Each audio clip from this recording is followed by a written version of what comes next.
अपना वचन राजा सुनले सुनई नहीं पावेले हो।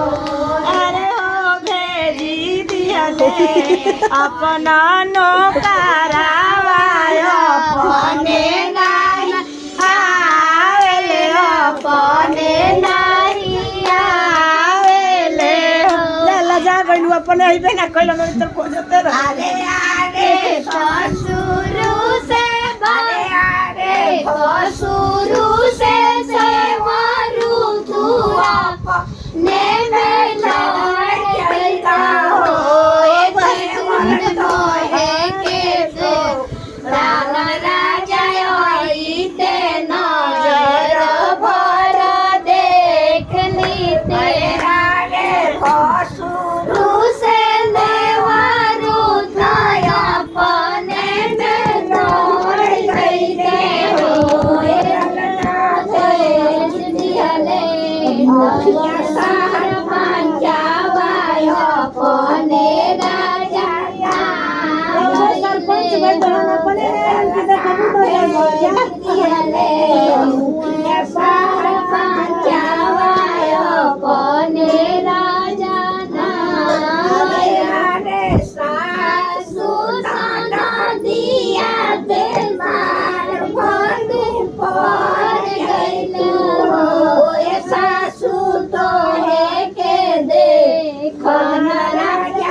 खाना